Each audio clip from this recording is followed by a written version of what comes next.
of self-transcendence, page 470, and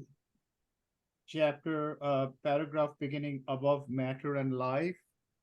And we have actually gone through these regions, or the study of these regions earlier, in the sense that Sri Aurobindo is returning in a way to this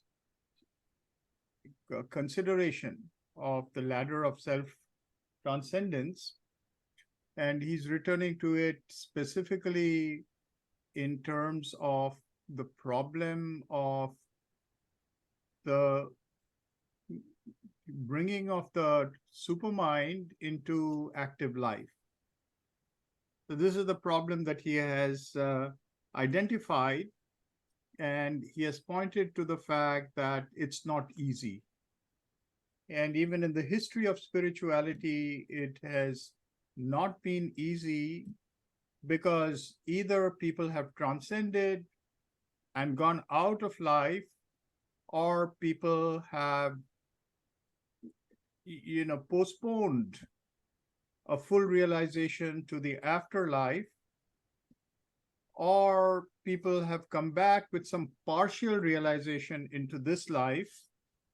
And even those who have attained to what is called Jivan Mukti, in some of the traditions, like in the Advaita tradition, they have found it difficult and to some extent impossible to actually bring that consciousness into active life. It has been possible for some to bring it into a kind of a quietistic, everyday consciousness.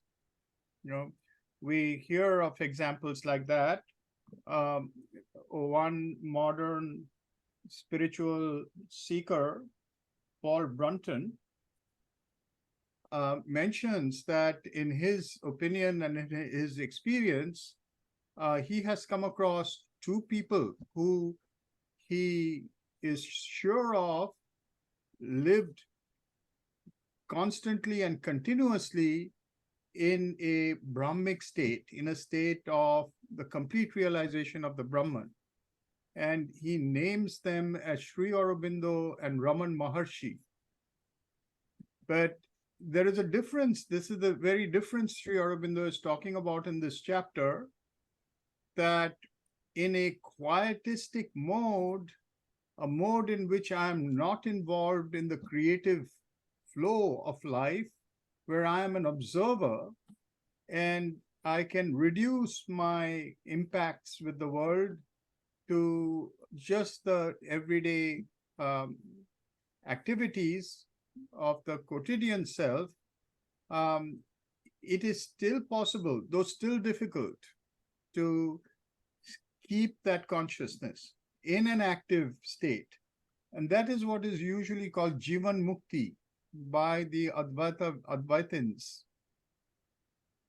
But to actually make that consciousness into the creative power in one's life and engage with the world forces has been almost impossible.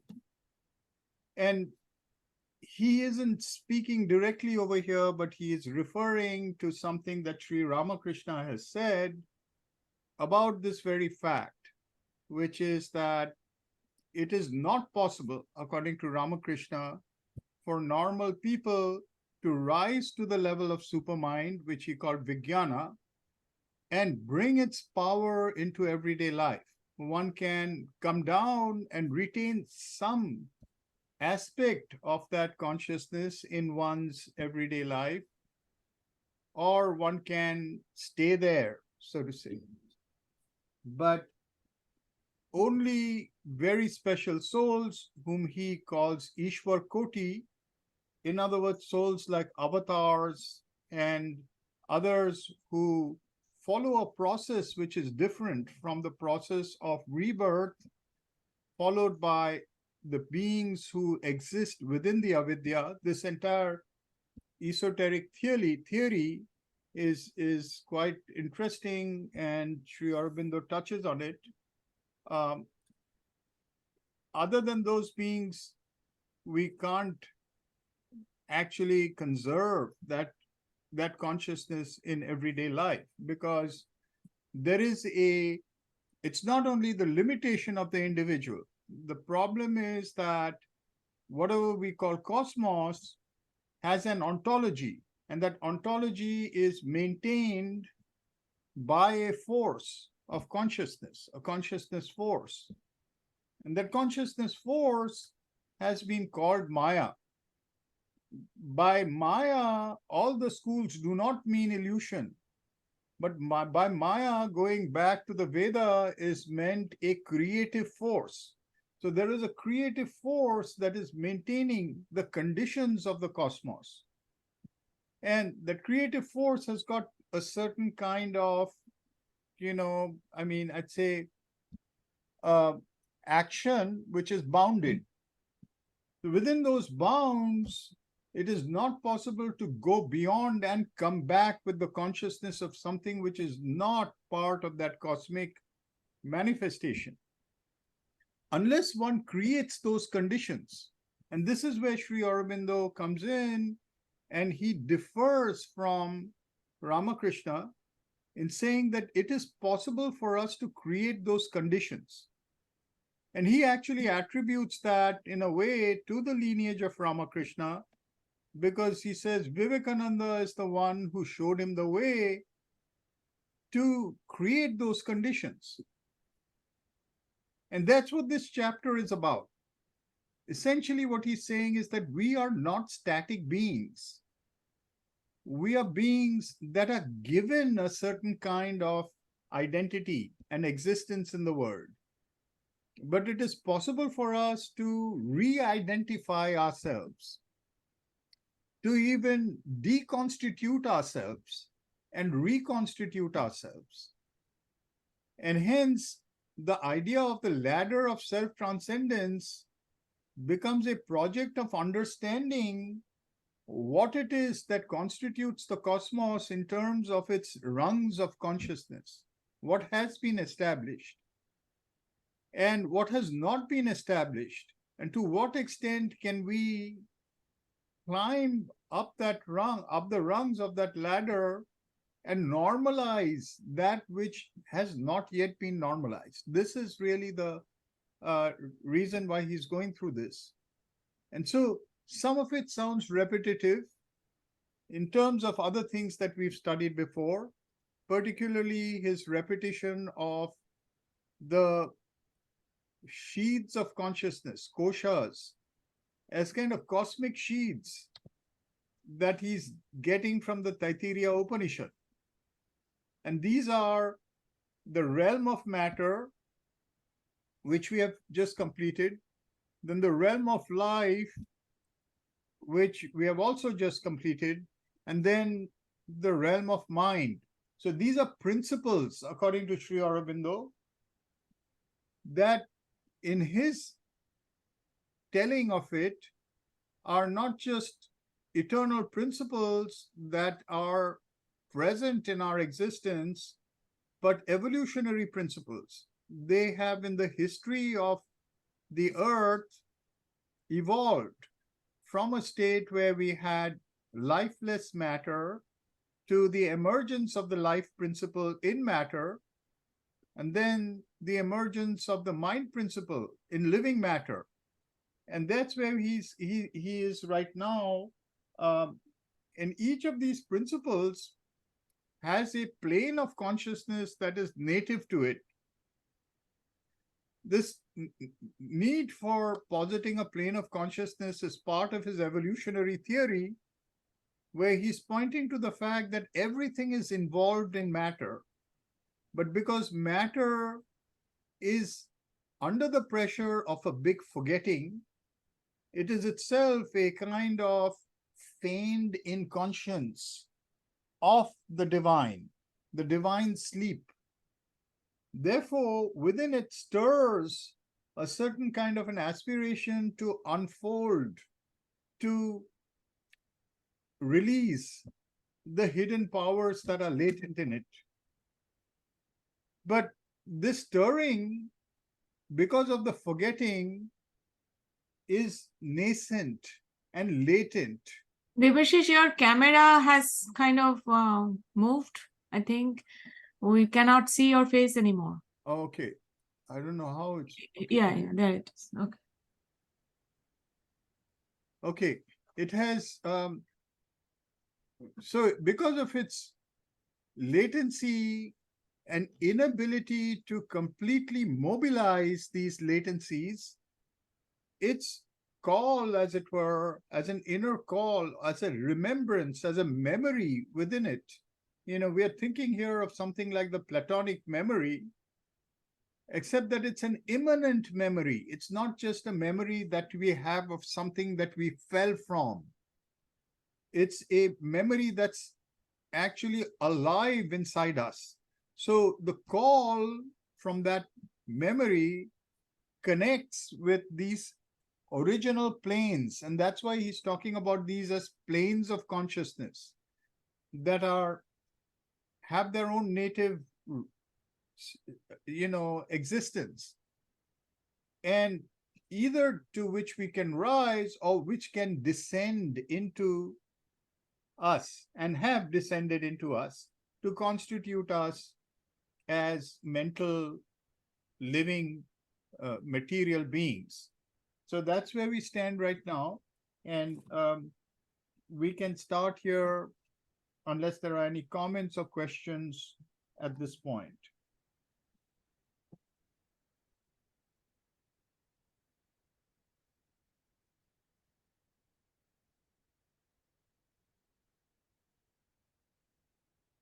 Okay, so let's start. I have a question. I have a question, Oh, actually. yes. You were speaking of the evolution on the macrocosmic level, and it seems to me, but I wonder if times the notion of the yoga as a transformative philosophy on a psychological level applies in a similar manner, that there's an evolutionary aspect.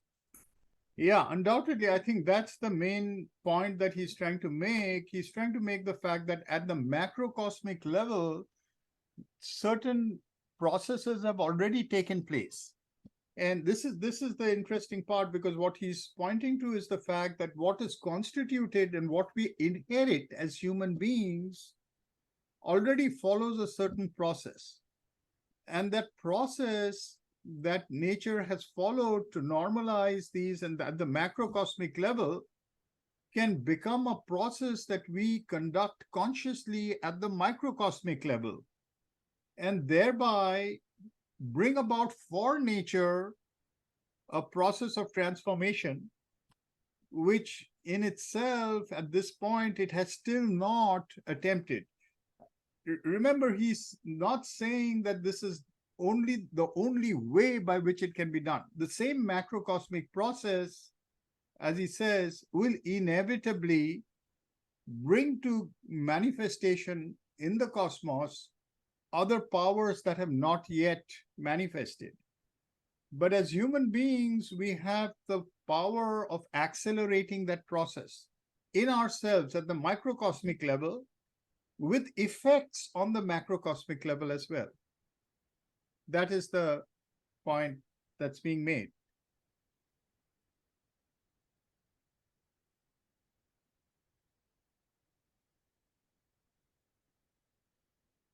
Okay, so let's start here, and maybe we start from above matter and life stand the principle of mind.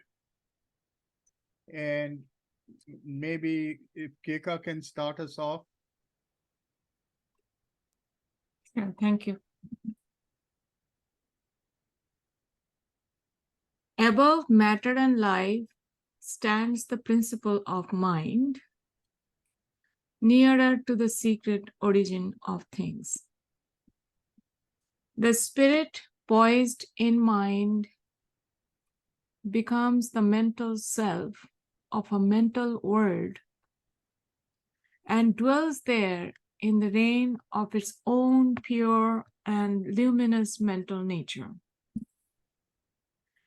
There it acts in the intrinsic freedom of the cosmic intelligence, supported by the combined workings of a psycho-mental and a higher emotional mind force, subtilized and enlightened by the clarity and happiness of the Swatik principle proper to the mental existence. In the individual, the spirit, so poised, becomes a mental soul, Manomaya Purusha, in whose nature the clarity and luminous power of the mind acts in its own right, independent of any limitation or oppression by the vital or corporeal instruments. It rather rules and determines entirely the forms of its body and the powers of its life. For mind in its own plane is not limited by life and obstructed by matter, as it is here in the earth process. This mental soul lives in a mental or subtle body which enjoys capacities of knowledge, perception, sympathy, and interpenetration with other beings hardly imaginable by us, and a free, delicate, and extensive mentalized sense faculty. Free, delicate, and extensive mentalized sense faculty, not limited by the grosser conditions of the life nature or the physical nature.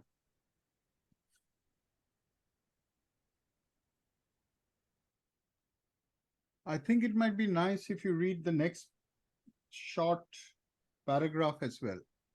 Sure. Man too has in himself subliminal, unknown and unseen, concealed behind his waking consciousness and visible organism. This mental soul, mental nature, mental body, and a mental plane, not materialized, in which the principle of mind is at home, and not as here at strife with the world which is alien to it, obstructive to its freedom and corruptive of its purity and clearness. All the higher faculties of man, his intellectual and psychomental being and powers, his higher emotional life, awaken and increase in proportion as this mental plane in him presses upon him. For the more it manifests, the more it influences the physical parts, the more it enriches and elevates the corresponding mental plane of the embodied nature. At a certain pitch of its increasing sovereignty, it can make man truly man, and not merely a reasoning animal. For it gives then its characteristic force to that mental being within us, which our humanity is in the inwardly governing but still too hampered essence of its psychological structure. Not merely, for it gives then its characteristic force to that mental being within us, which our humanity is in the inwardly governing, but still too hampered essence of its psychological structure.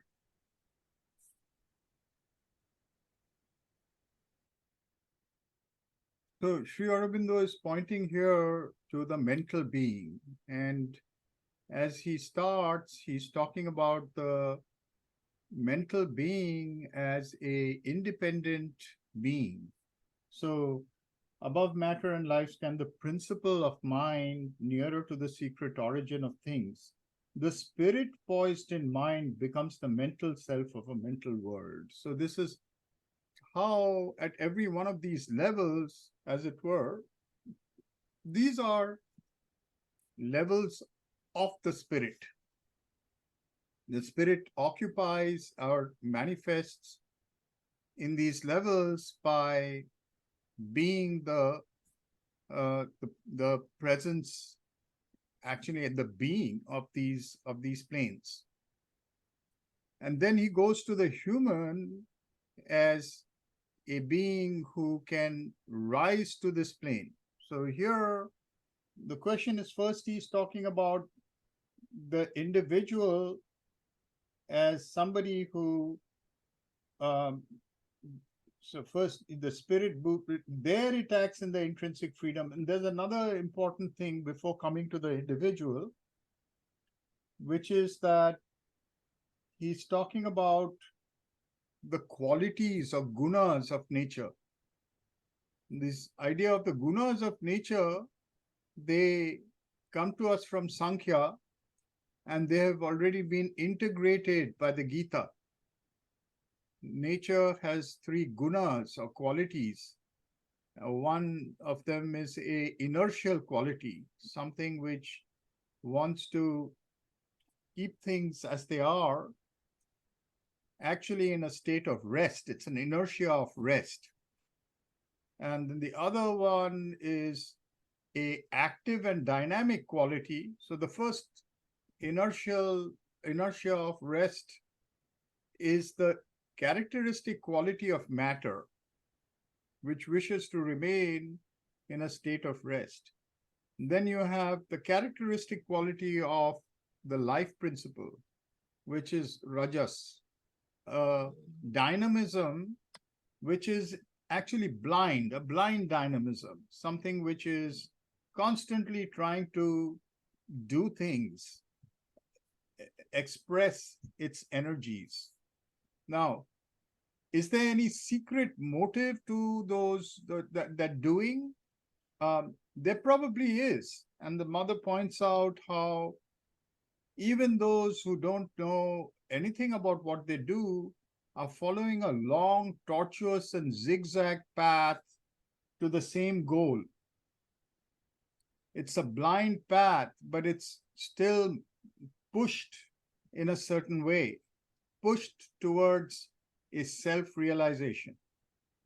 But it doesn't know it, and it also suffers the blindness of its movements and the reactions of that blindness. And the third quality, which is sattva, which is interesting because you see that dynamism and rest are opposed qualities. And if we just stop there, there would be no further ability to progress, as it were, to anything closer to a transcendence. So the third quality is not part of this duality system of rest and motion, but a quality of intelligence. So sattva is using the terms over here. The sattvic principle is using the qualities of clarity and happiness.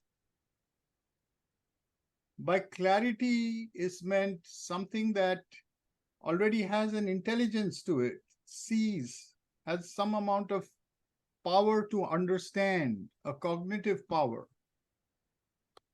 And the happiness in it is a kind of sense that it's the beginning of a sense of unity, a sense of knowing that it is part of the word or the whole.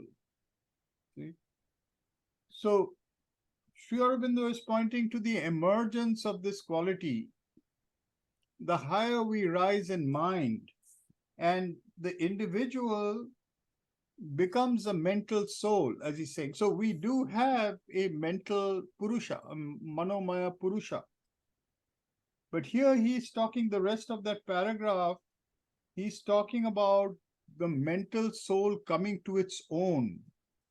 And if we were to rise to the plane of mind, fully to the plane of mind, or the next paragraph, he's talking about another process, which is that hidden behind the activity of our mind is a subliminal mind, an inner mind that can press and start expressing its powers. And we can actually normalize the higher planes through the inner planes. And that's what he's talking about over here with regard to the progress of mind and the mental Purusha taking on the fullness of mental being. And then he has an interesting way in which he ends that paragraph. It says, at a certain pitch of its increasing sovereignty, it can make man truly man and not merely a reasoning animal. So this definition of the human that we have normalized in our world, which comes out of the Enlightenment and the Renaissance, and actually is a rebirth of the definition of the human that is given by Aristotle. Man is a reasoning animal. Now, you see the way in which Aristotle gave this, which is inherited again by the Enlightenment, is as a kind of blocking of qualities. In other words, you have something like God who has all qualities, but then those all qualities become some qualities which defines a certain kind of genus. And within it, there is a further blocking into other species. So in a similar way, we come up the tree to the animal, which is a certain kind of set of qualities, and then we block those qualities and come to a certain quality which is going to be the quintessence of a certain kind of animal, the human. And that quality is the reason. Now, the interesting thing is that Aristotle himself uses the word logos over here.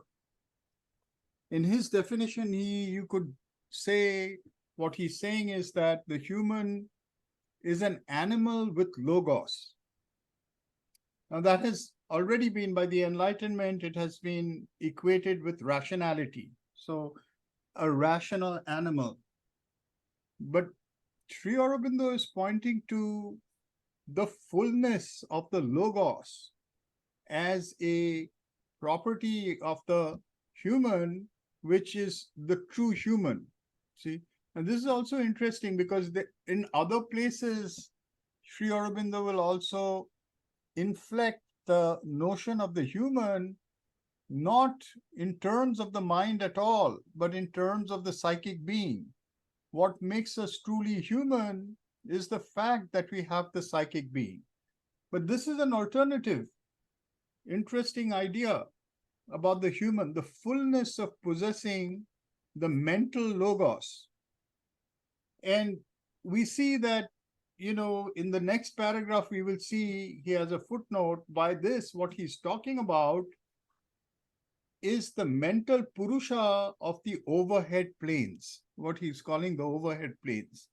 This is the journey of the human. The true human is the cosmic human. Even in the Enlightenment, the whole idea of the Enlightenment, what does it mean to be enlightened, is to purify the reason to a point where it can become universal. Can we have a universal thinking? that is not biased and prejudiced by our limitations, but can actually see things as they truly are from a universal standpoint. And as we know today, that ambition or aspiration of the Enlightenment has proved to be too difficult. And so in our present day enterprises, epistemological enterprises, we are rather saying we should make allowance for our prejudices. Either we should acknowledge our positionality as a possibility from which we see things. We cannot see things universally. We can only see things subjectively. So either that, or we make other kinds of allowances. In other words, we set up controls for those biases. What Sri Aurobindo is saying, of course, to move from the ambition of objectivity as we are to a subjective position, which actually gives us a sense of who we are as knowing, as knowers. I feel that that's an acknowledgement which is very appropriate. But what Sri Aurobindo is pointing out is that it is possible to arrive at universal understanding. But for that, the mind has to rise into its fullness. And that is the cosmic planes that he's talking about. These cosmic planes, he does not dwell on in great detail in this chapter, but they are actually critical to this chapter. Because it is only these cosmic planes that form the bridge in this ladder that will allow us to exceed our limitations within these bounds of what he calls avidya or ignorance, and make possible the full possession in active life of a integral consciousness, an integral, what he calls a supramental consciousness. So that is what he's trying to get at over here in talking about the rise of the Purusha into the fullness of mind at an increasing pitch, as he calls it. Debashish, is this touching on some of the things you've talked about, why Sri Aurobindo's views, you equate them with post-human views as well, because they are beyond mind, they are the fullness of the mental plane. Also, you mentioned the psychic being. It seems like that you're giving us more of why you equate Sri Aurobindo's views with post-humanism. Is that fair to say? Yeah, yes, absolutely, Margaret. For a number of reasons. Firstly, as I pointed out, the definition of the human following the track of modernity is, as he's pointing out, that of a reasoning animal. See, and this reasoning animal,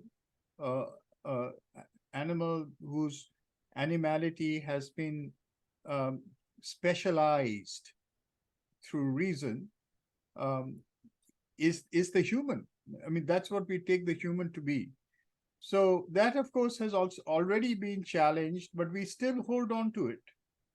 So the question of post-humanism has to be understood in two ways. One is,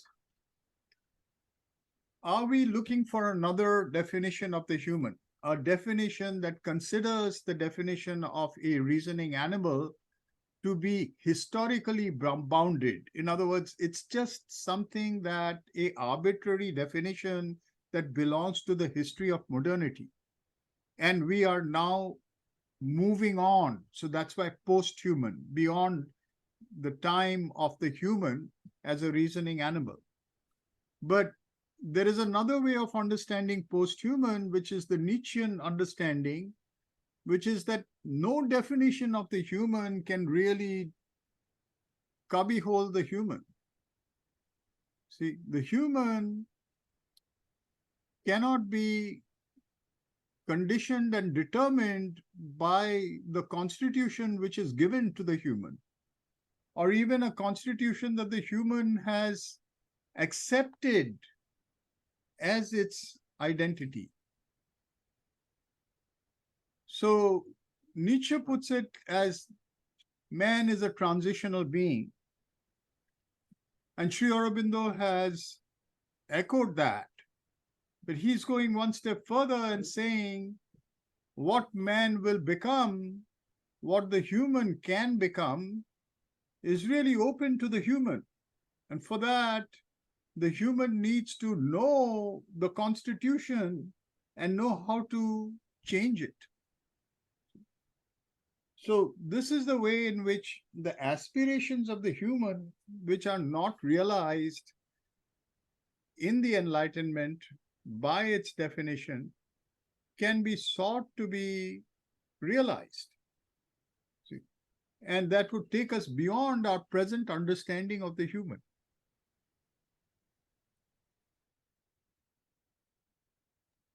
Are you talking also about the goals of becoming, that aspirations? Yes.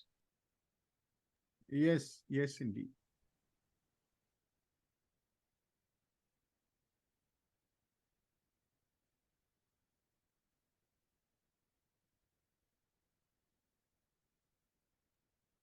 Maybe we can move on. It is possible for man, and maybe Swaha, would you like to take us there?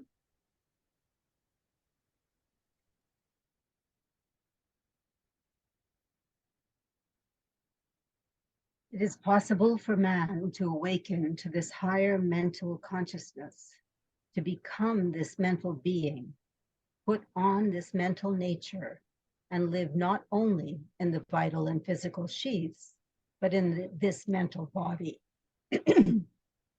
If there were a sufficient completeness in this transformation, he would become capable of a life and a being at least half divine, where he would enjoy powers and a vision and perceptions beyond the scope of this ordinary life and body. He would govern all by the clarities of pure knowledge. He would be united to other beings by a sympathy of love and happiness. His emotions would be lifted to the perfection of the psycho-mental plane. His sensations rescued from grossness. His intellect subtle, pure, and flexible, delivered from the deviations of the impure pranic energy and the obstructions of matter. And he would develop too the reflection of a wisdom and bliss higher than any mental joy and knowledge, for he could receive more fully and without our incompetent minds deforming and falsifying mixture, the inspirations and intuitions that are the arrows of the supramental light, and form his perfected mental existence in the mold and power of that vaster splendor. He could then realize, too, the self or spirit in a much larger and more luminous and more intimate intensity than is now possible, and with a greater play of its active power and bliss in the satisfied harmony of his existence. Oh, yes, please. And Swaha, there's a footnote there, which is very important. If you read Okay. that footnote, yeah. I include here in mind not only the highest range of mind ordinarily known to man, but yet higher ranges to which he has either no current faculty of admission or else only a partial and mixed reception of some faint portion of their powers. The illumined mind, the intuition, and finally the creative overmind or Maya, which stands far above and is the source of our present existence. If mind is to be understood only as reason or human intelligence, then the free mental being and its state would be something much more limited and very inferior to the description given here. Yeah, so this is what he's talking about. He's talking about essentially the yoga that he himself underwent in the Alipur jail and afterwards, throughout that period till he came to Pondicherry.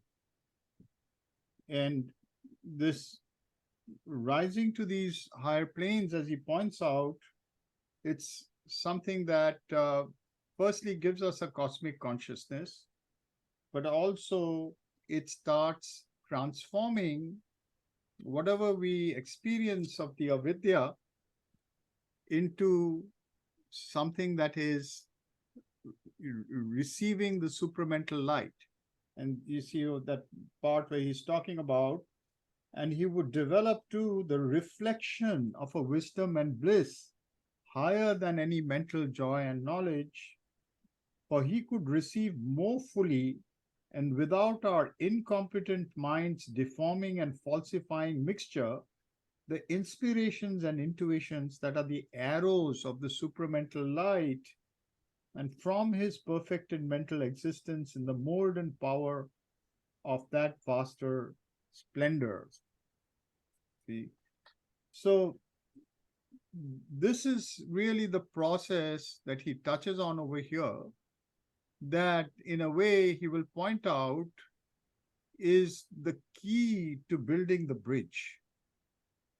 That bridge that he is seeking, that would allow a supramental existence to take hold of life, not merely a kind of spiritual mentality. Yes, Sasha. When Sri Aurobindo was in jail, that's when he had that descent of Krishna. Is that right? So was that happening at the same time? This was, No. am I confused in a different timing? Yeah, he had a Krishna experience, Sasha, in the jail, which is he saw the immanence of the divine in everybody, and he experienced that as Krishna. But Okay. the descent of Krishna took place in 1926. Okay. So this is the beginning of that process which culminated in the descent of Krishna. So it's like seeing the divine in all things. Mm-hmm. But along with that, what I'm referring to is another experience that he talks about in the jail, where he says the spirit of Vivekananda came to him Mm-hmm. and showed him these unfulfilled planes, or planes of mentality, of cosmic mind, that have not yet been realized in the human. Okay. These are the ones that he's talking about: the illumined mind, the intuition, and finally the creative overmind. These are the planes that he's talking about, which he gave him the key. He realized that from this point on, that becomes his life's project. How am I going to make it possible for the supramental consciousness that I have experienced to build a bridge with our present condition? Mm-hmm. Thanks. Debashish, I have a question regarding this creative overmind or Maya. Why he particularly mentions here that the overmind is a creative force? That is a quick question, but I would also like to inquire something more important to me. I have been lately trying to wrap my mind around the notion of absolute truth and relative truth. And and here we come into the cosmic realm with the barrier of as we come into this realm of the overmind, we are nearing the higher hemisphere and come into the realm of nearing the realm of supermind. which is said to be, Sri Aurobindo says that this is the realm of cosmic truth, and that the supermind is actually the source of the origin of any truth. But he also says that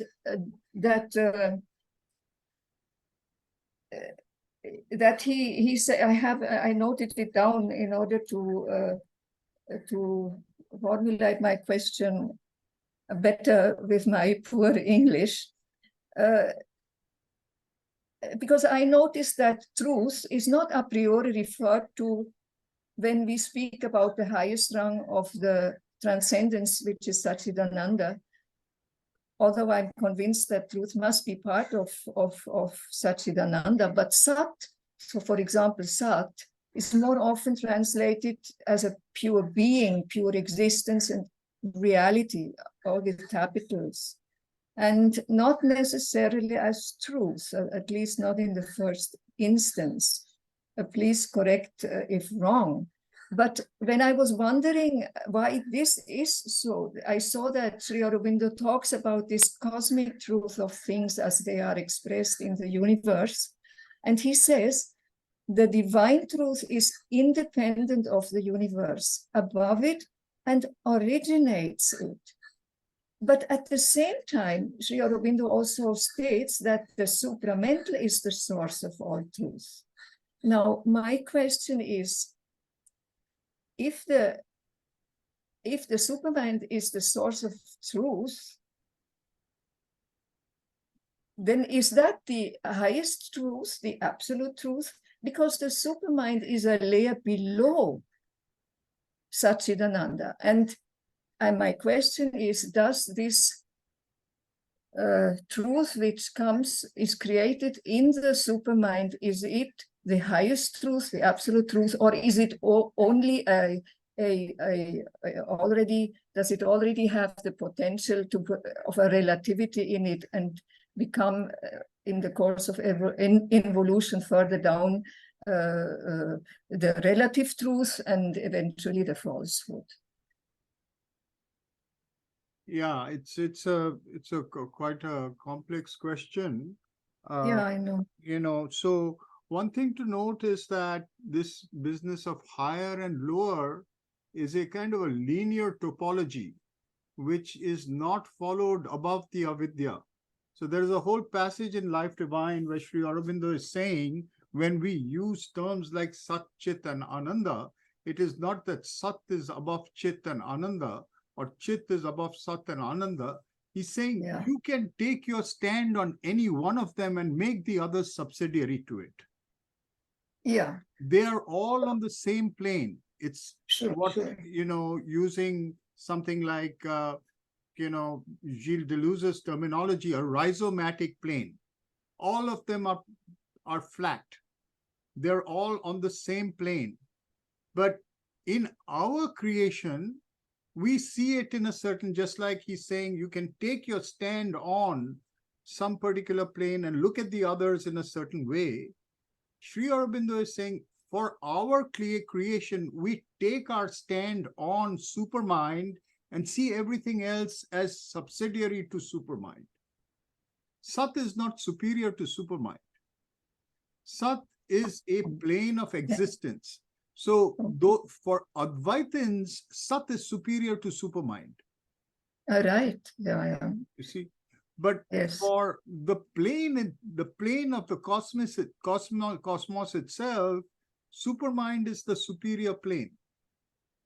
It actually brings into manifestation the contents of Satchidananda.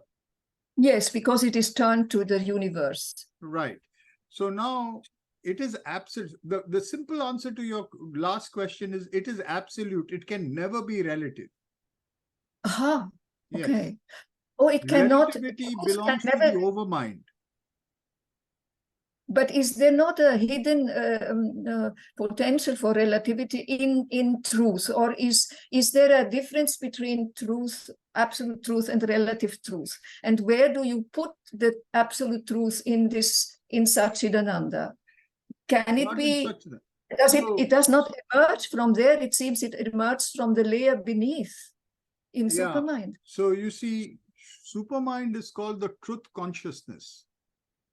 Yeah, So exactly. if you talk about the truth consciousness, consciousness has power, you see. So it is truth as power. That's why the supermind is the creative aspect of truth. If you want to use the word truth, all these planes are truth.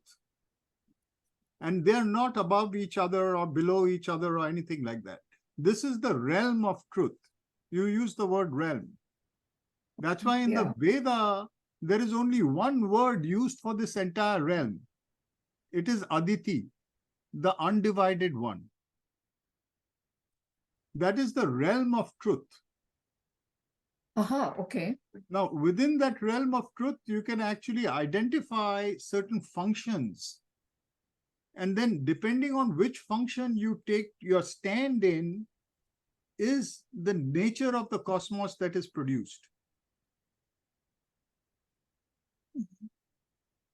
So Now, relative truth, what you're calling relative truth, see, belongs to a layer below. That is a kind of self-reduction of supermind, which is overmind.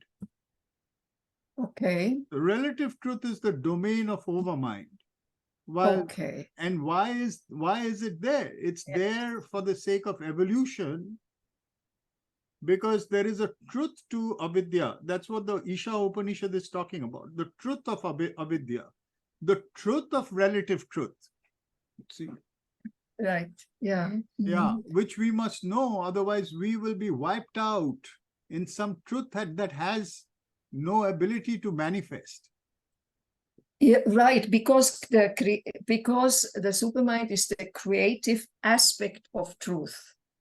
That makes it I understandable. won't even say creative aspect, I'd say the creative power of truth. Power, okay, okay. Mhm. Yeah, power, exactly. It needs to have the dynamis. Yeah, Yeah. yeah. And why does he here finally says in the footnote, the Why does he creative use the word the overmind of creative mind? overmind? Right. The creative overmind, yes, Yeah, why? because now he's looking at the highest possibilities of mind, and the avidya, as we experience it, has behind it the supermind. So you are right in saying that the creative power of truth is the supermind. But Ah, as right. far as the avidya is concerned, the creative power of the avidya is the overmind. Okay, oh, I see. Yeah. So if I can, so it is not that in truth there is as such a embedded a certain relativity. It is to be seen on different levels. Truth has to be defined on different planes. Yeah. Every time. Can we say that? Yes.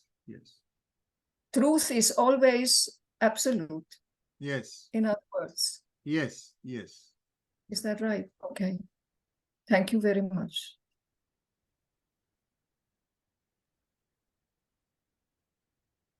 I have a question, Debashish, about Yes. the sense of this paragraph. First of all, its deep musicality of the language in this paragraph inspired me to reflect on Hazrat Inayat Khan, who spoke about the process of music in his work, that he practiced and worked, I suppose, with people through the use of musical instruments and to create a vibratory sense of harmonization.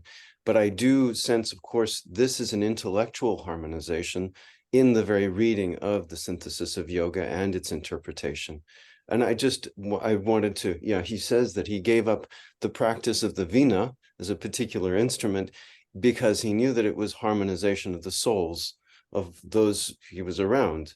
So I wonder, I mean, this is such a beautiful, strong passage, if there's anything that could speak to that. It's a very interesting point that you make, Justin.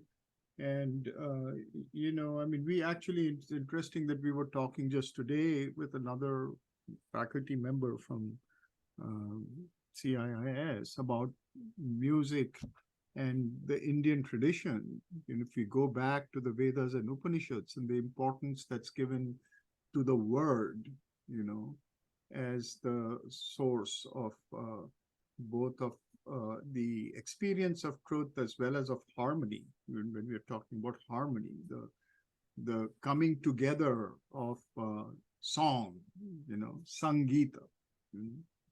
So I think, from that point of view, it's true that, what one finds as the harmony of the soul through music is a vibrational mode that may be found in other ways as well.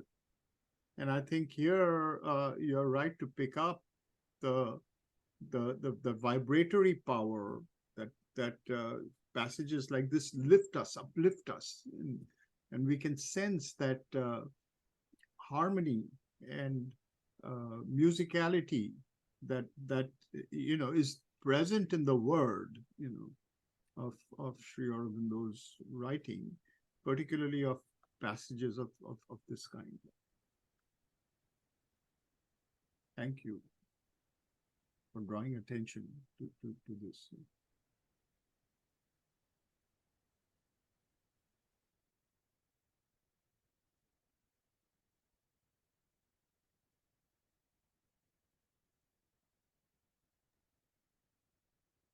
Maybe we can continue, and perhaps Linda can help us with the next paragraph.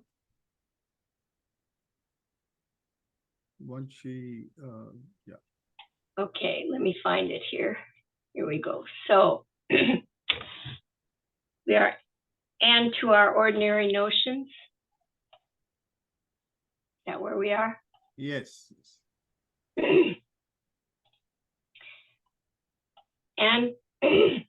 And to our ordinary notions, this may well seem to be a consummate perfection, something to which man might aspire in his highest flights of idealism.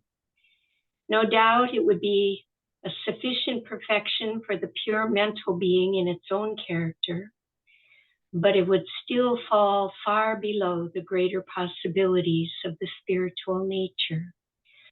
For here too, our spiritual realization would be subject to the limitations of the mind, which is in the nature of a reflected, diluted, and diffused or narrowly intensive light, not the vast and comprehensive self-existent luminosity and joy of the spirit. That vaster light, that profounder bliss are beyond the mental reaches. Mind indeed can never be a perfect instrument of the spirit. A supreme self-expression is not possible in its movements, because to separate, divide, limit is its very character. Even if the mind could be free from all positive falsehood and error, even if it could be all intuitive and infallibly intuitive, it could still present and organize only half-truths or separate truths, and these too not in their own body, but in luminous representative figures put together to make an accumulated total or a massed structure. Therefore, the self-perfecting mental being here must either depart into pure spirit by the shedding of its lower existence, or return upon the physical life to develop in it a capacity not yet found in our mental and psychic nature. This is what the Upanishad expresses when it says that the heavens attained by the mind Purusha are those to which man is lifted by the rays of the sun, the diffused, separated, though intense beams of the supramental truth consciousness. And from these it has to return to the earthly existence. But the illuminates who, renouncing earth life, go beyond through the gateways of the sun, do not return hither. The mental being exceeding his sphere does not return, because by that transition he enters a high range of existence peculiar to the superior hemisphere. He cannot bring down to its greater spiritual nature. He cannot bring down its greater spiritual nature into this lower triplicity. For here, the mental being is the highest expression of the self. Here, the triple mental, vital, and physical body provides almost the whole range of our capacity and cannot suffice for that greater consciousness. The vessel has not been built to contain a greater Godhead or to house the splendors of this supramental force and knowledge.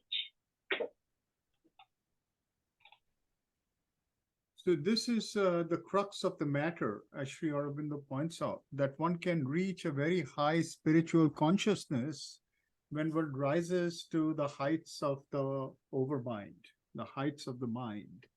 But it is still a relative truth, as Anastasia was saying. It is a massing of half-truths, as he puts it over here.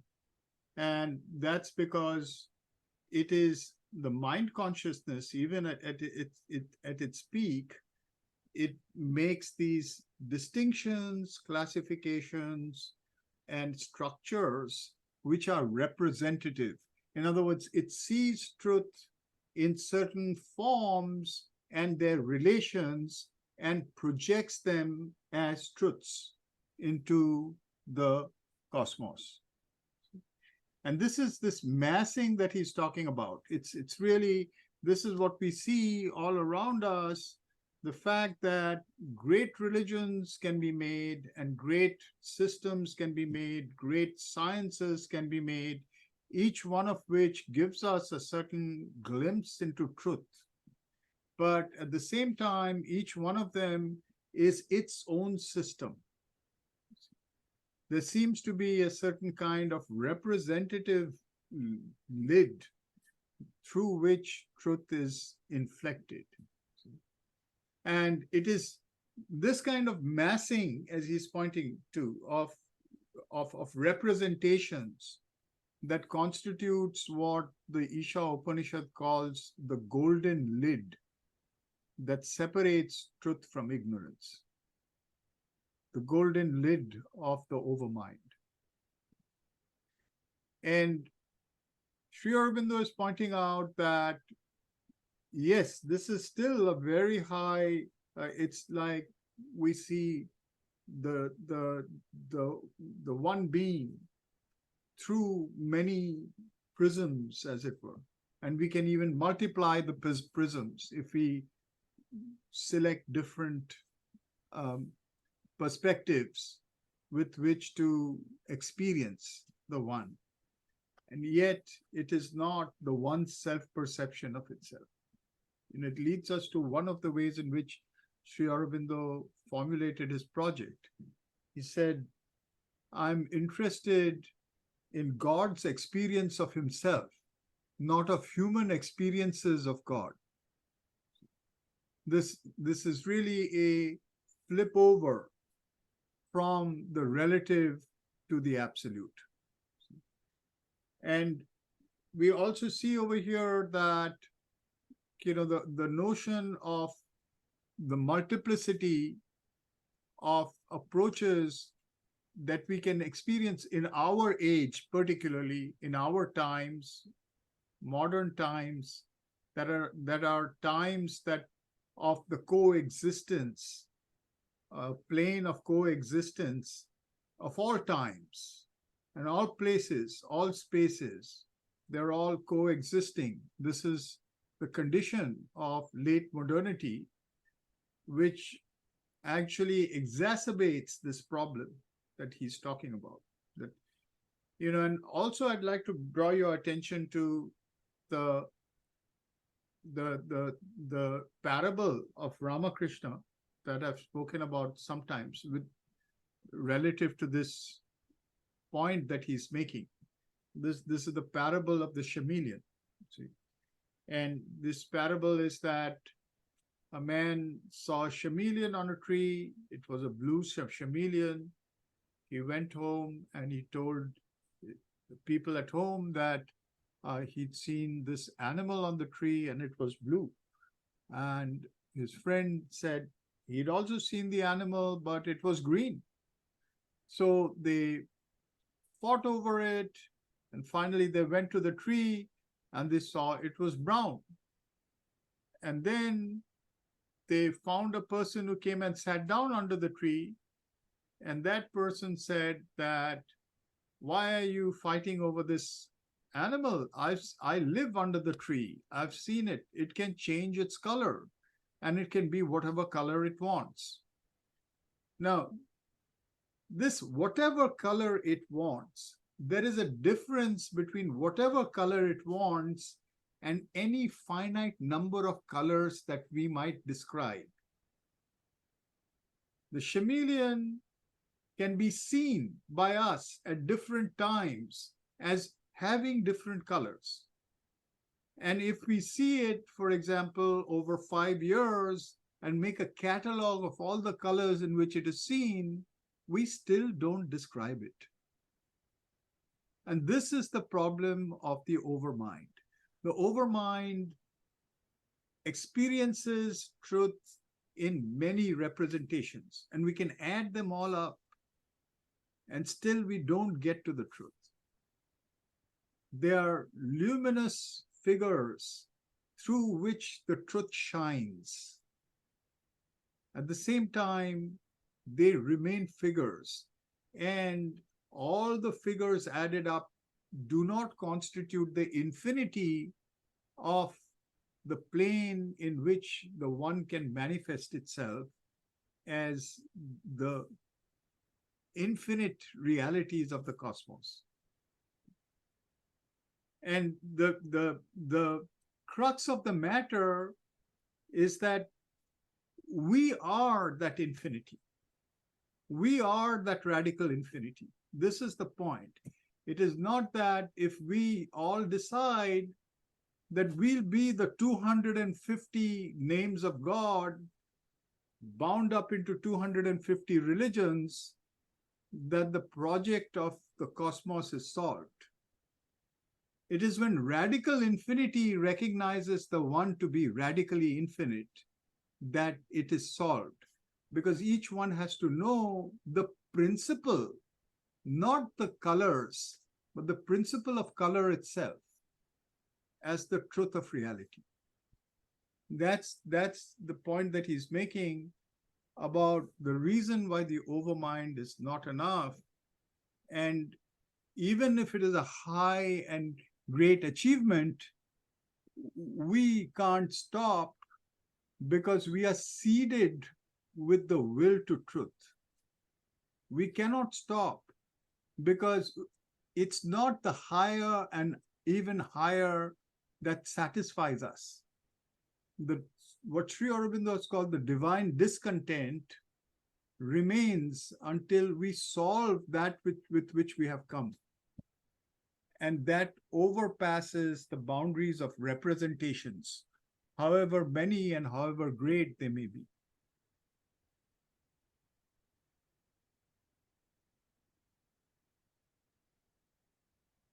And this will to truth is something which is superseding for example, this problem which Buddhism seems to be struggling with and caught in regarding the impermanence of things. This will to truth is our most important drive. But it is also said that our psychic being always knows the truth. It has absolute discrimination. Sorry, and is this truth which our psychic being knows, is this the divine absolute truth, or is it a relative truth? Yeah, this is a very deep question, and this is what leads us directly to the formulation known as the triple transformation, because the psychic being is a portion of the divine, but a portion of the divine that has accepted to be born through the avidya. Therefore, it is under the umbrella of the avidya in its own power. See? So, but it has within it is the absolute truth. That's why Sri Aurobindo is saying each individual is greater than the universe. Each individual is greater than the universe because the whole truth resides in us. But it does not reside in us in its manifest power as the psychic being, because the psychic being has chosen to be reduced by the overmind.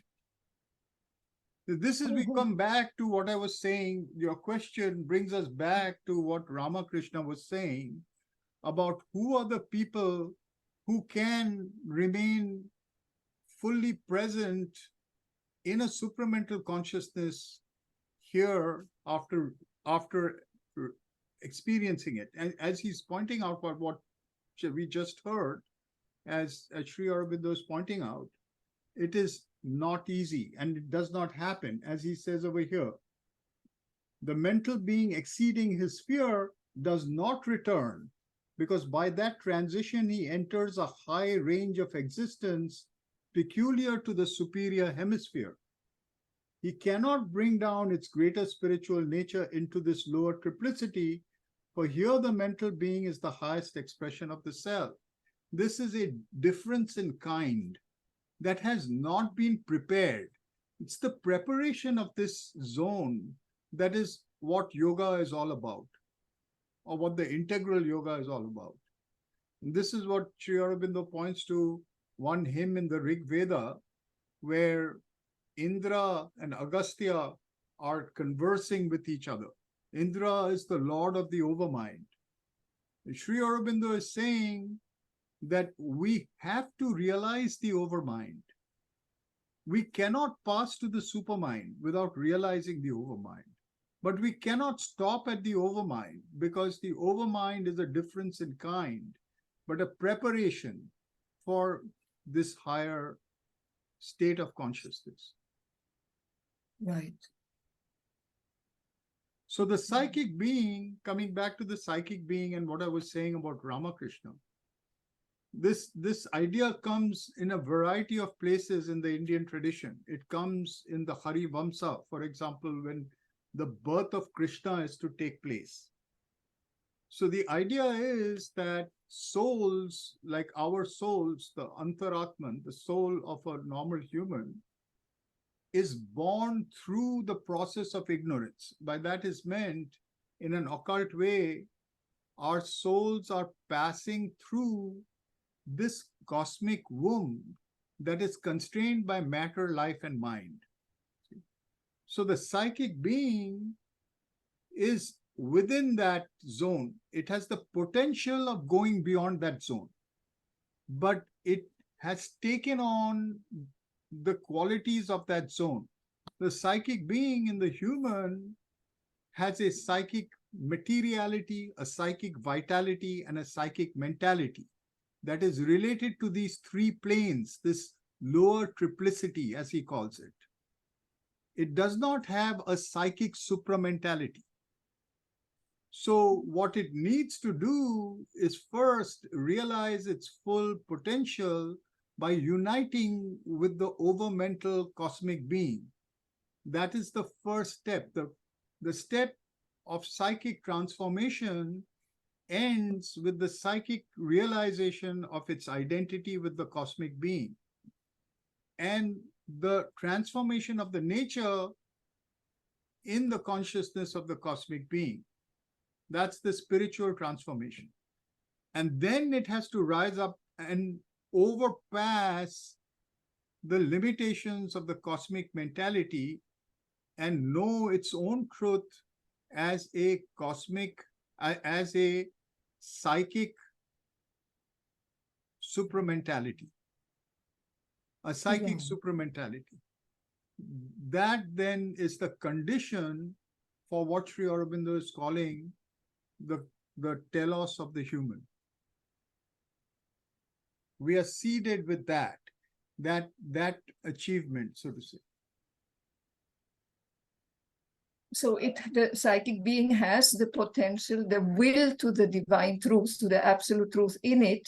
It Yeah. has that will, but it has to pass through the adopted kind of relativity in the realms of overmind and Yeah. realize it further itself. It realize itself Yeah. further up, and to become that what you have called before, that you had actually said earlier that it is the psychic being which becomes the supermind. Yeah, which Right. becomes the individual supramental. The individual supramental Yeah, being. yeah. Yeah.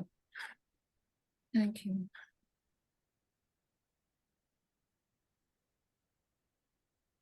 In that parable, you named an animal which changes color, Shibalian. Chameleon. So, like, what is this animal like? I really don't Oh, it's a know. lizard, the chameleon. Oh, okay. Yeah, the Oh, lizard all right. chameleon. Oh, it can change infinite. Camouflage, yeah. Camouflage. Oh, yeah. All right. Thank you. Yeah, I was a little, yeah, I got it now. Thanks. Colloquy of Indra and Agastya. Yeah, right.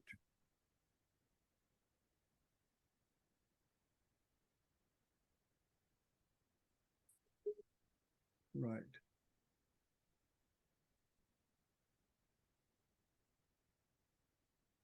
But I What think you the have quoted last, over there, Justin, is the first part of that colloquy, where Indra is. I mean, it's a statement that is made. This is what you've quoted over there. It's really talking about the fact that there's something. Something that escapes our approaches.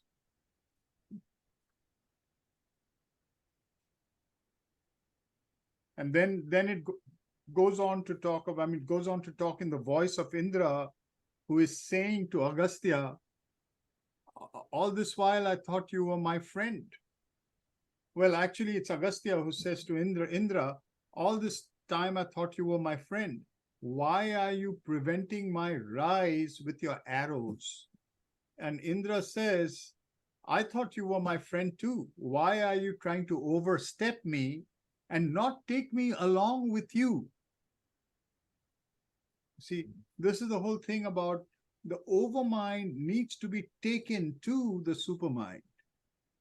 One has to realize the fullness of one's humanity. And then that is the preparation with which something higher can transform us. That's the preparation he's talking about here. He's referring to the fact, not that one necessarily cannot make that consciousness active in our everyday life, but one can if the preparation is done. This is the point. And he ends over there, as we see, as you read,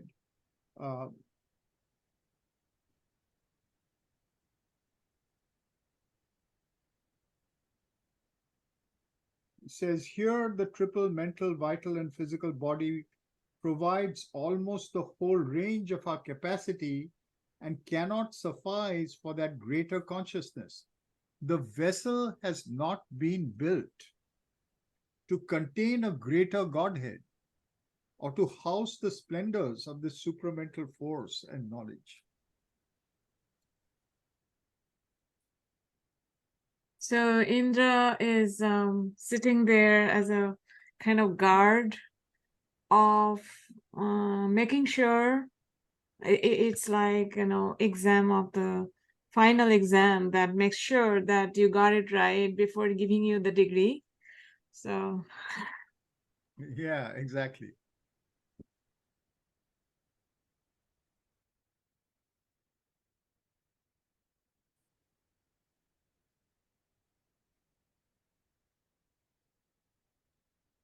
And when he's saying the vessel has not been made, so isn't he kind of a pointer to evolution that, man is supposed to go to, Yeah, exactly, Yeah. exactly. yeah, That there is a preparation, and the word vessel is ultimately even physical. The physical Mm. being has to be ready to bring about that change of consciousness.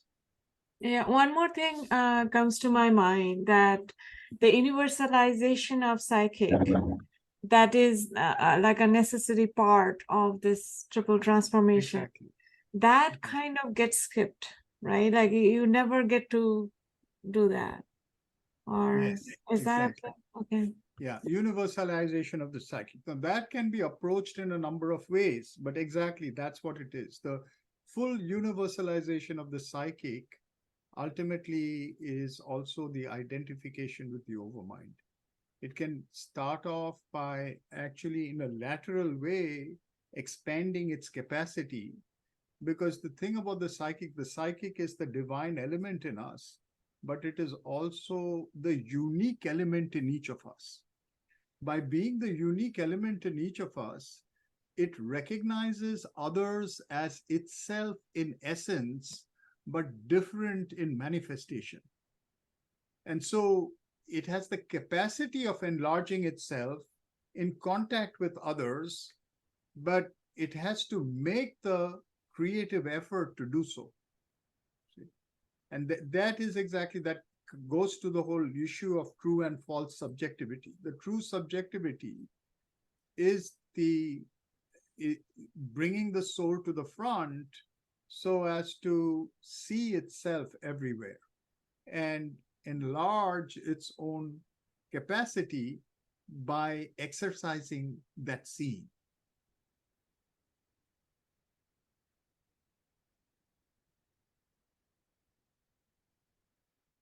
You are muted. Sorry. Yeah, it's like the divine makes itself subject to the division, the dual ignorance, avidya. So that, so that it pushes avidya altogether to the supramentalization.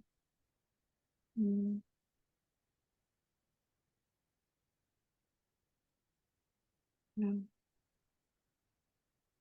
It's a good example. I'm sorry to bring something totally off the track, like Spinoza's finite mode, that kind of brings. This kind of brings to mind that the notion of finite mode of infinite substance, which has the potential of becoming an infinite mode. Interesting. Yes.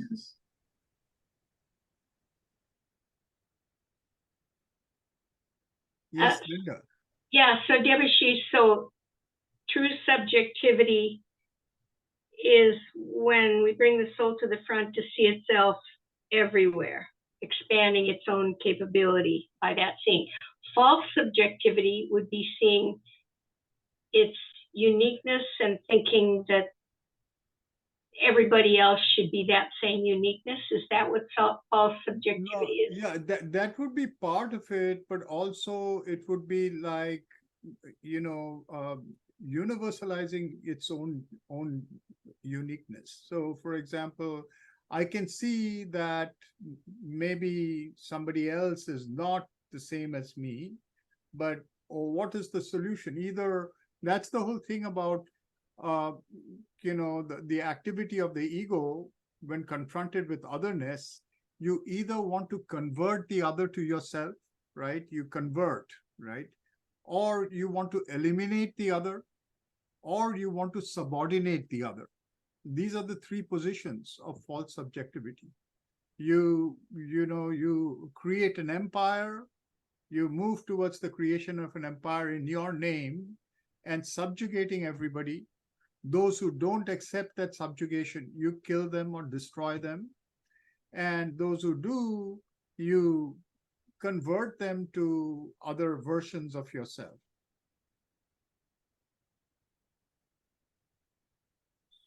Wow. Yeah, I want to say that I'm really appreciating like the intensity of Anastasia's questions and her aspiration to know the truth of things. I've learned a tremendous amount by your answers to those questions.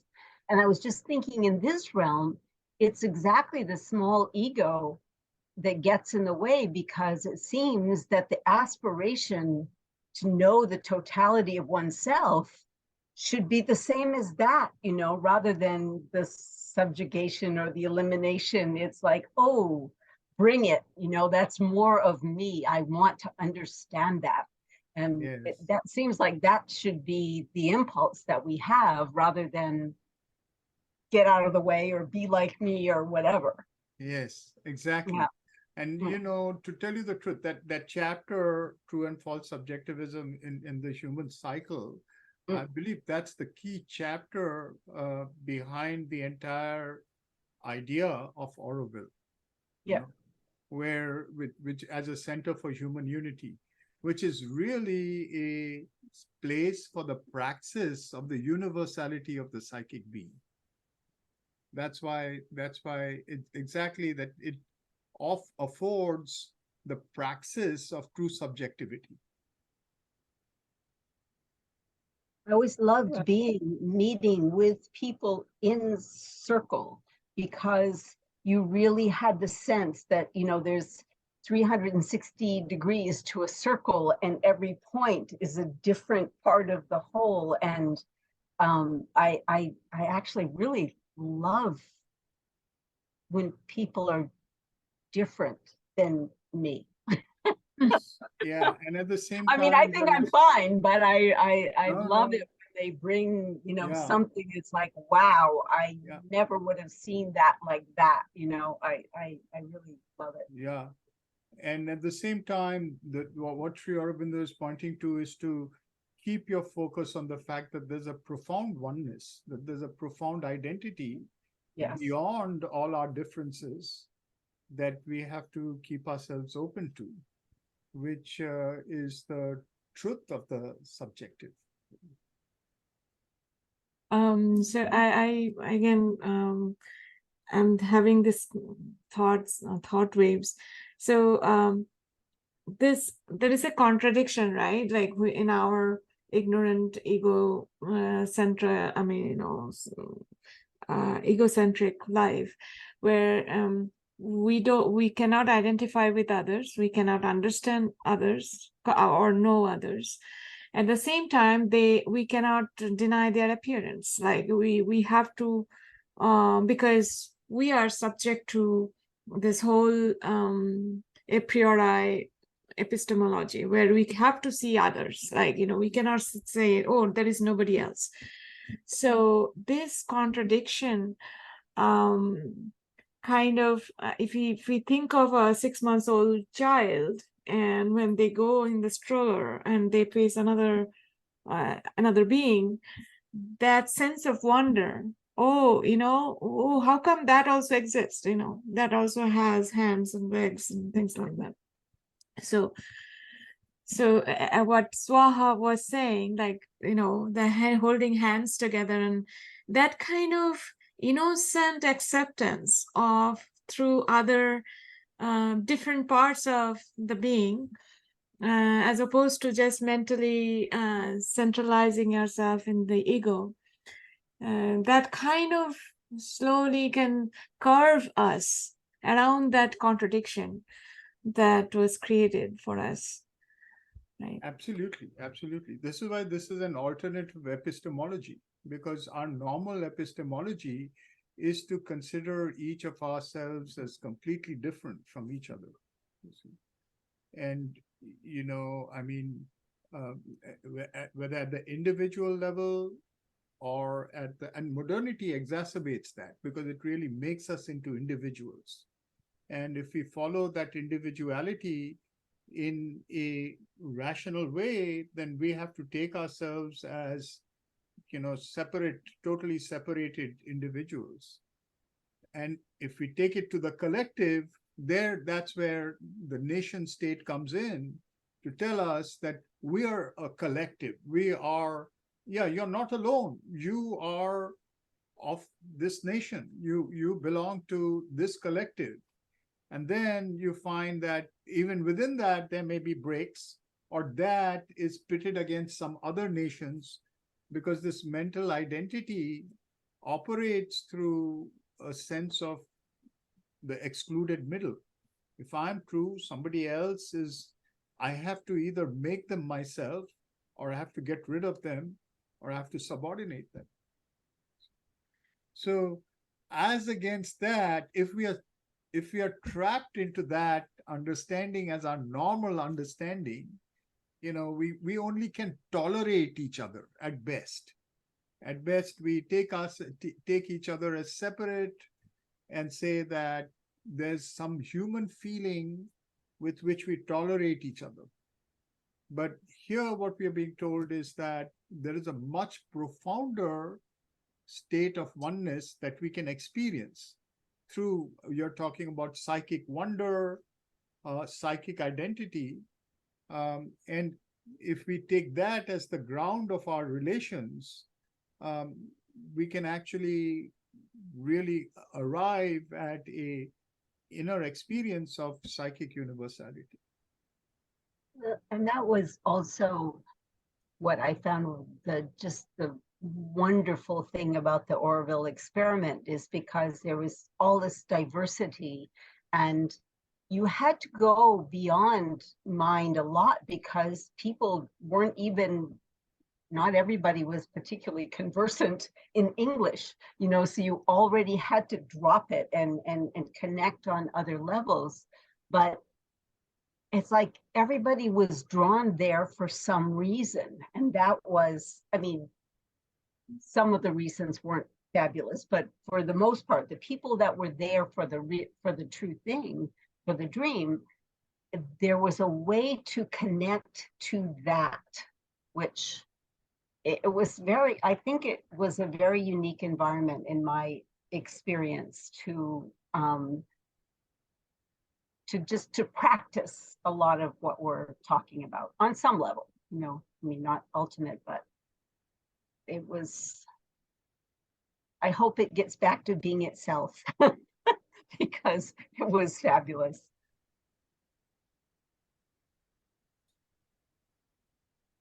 Okay, I think we are at the end of our class today. Good to be together again. Yeah, and Justin had his hand up. Okay, Justin, the last word. Thank you for this incredible session and your teaching, Debashish. Thank you so much. And the last piece that I was trying to contemplate was this notion of course, of the subjectivity. Is it a social construction, a consumerist construction of subjectivity? When I look at my body of several trillion cells, I could say I'm a mass of just life forms that are here. But there is something to, what we do when we do our individual yogic practice or our individual harmonization. I try to look at something between the individual harmonizations. If I chant or sing or do something that harmonizes for me, and then shocha, the sense of the differentiation of bodies, of cleanliness. So I wondered about that as a kind of comparison to, of course, this consumerist subjectivism that we have on the Marxist economic side and the European side. Yeah, no doubt. So a kind of a constructivist understanding of the self is, basically it's a part of what we are. We are constantly being conditioned by the market, and we need to be aware of that. We need to, escape from that in the sense that we have to have our freedom from that. But there is something else and something deeper than that. And that is exactly the psychic being. It may be seduced, whether by consumerism or by nationalism. These are both forms of seduction that impose a certain identity on us for their own purpose. consumerism to make us into consuming subjects, and nationalism to make us into national subjects that ultimately are playing the most dangerous game on this globe of, basically exterminating others. And we are happily part of that entire, rhetoric that's going. I mean, when I say we, I mean the majority of people. So it is really a crucial point of time in which, at least at the individual level, one must see through these constructs that you're talking about, which are, social constructs, cultural constructs, and economic constructs. And we have to find something underneath it, which we are indeed.